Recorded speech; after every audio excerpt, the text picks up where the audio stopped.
አንድ ሁለት አንድ ሁሉልኝ ፈልጌ ነበር። ትንሽ ብር እንዲያበድሩ ልጠይቆት ብዬ። ከመቼ ጀምሮ ነው ብድር ውለታ የሆነው? ነው ወይስ ስጦታ ነው የፈለከው? ውለታ ነው እንጂ ረዳት ፕሮፌሰር እመልሳለሁ እኮ። የምትመልሰው ከሆነ ብድር ነው፣ ውለታ ሊሆን አይችልም። በዚህ ጊዜ የሚያበድር ሰው ከየት ይገኛል? የሚያበድር ከተገኘም እኮ ውለታ እንጂ ብድር አይባልም። ብድር የሚሰጡት እኮ ባንኮች ናቸው።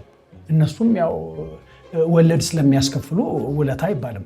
እርስዎ የሚሰጡኝ ግን ያው ወለድ ስለሌለው ከውለታ ነው የምቆጥረው። በእውነት መቼ ነው እሰጥሃለሁ ያልኩ? ደግሞ ቆይ ምን ሆነ ነው? ለምንድን ነው የምትፈደረው? ክፍለ ሀገር አንድ ዘመድ የታሞብኝ ሞቼ ከምትለፋ ዝም ብለህ 25,000 ብር ላክልኝ አለኝ። 25,000? በጣም ሀሳቡ ጥሩ ነበር በያን፣ ቆንጆ ሀሳብ ነበረ።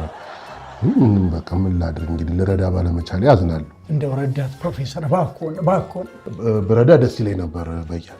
ግን ምንድነው ሳራን ስልኳን ሰረቋትና እሷ ደግሞ አንተን የወሰድከው እያለች ከሁሉም ጋር ስትጋጭ ያው እገዛልሻለሁ ብዬ ቃል ገብቻለሁ። አሁን ያለኝ ያስቀመጥኩት ገንዘብ ለሳራ ስልክ የምገዛበት ገንዘብ ብቻ ነው ያለኝ። ህይወት እንደዚህ ነው። ምን ያደርጉታል?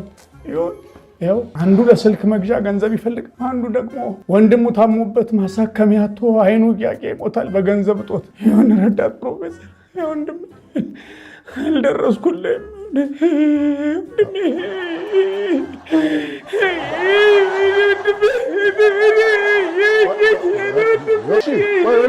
የተቻለውን እንሞክራለን። እሺ አሉኝ ረዳት ፕሮፌሰር። ምን በቃ ምን መቼስ ሰው እየሞተ ስልክ አይገዛም።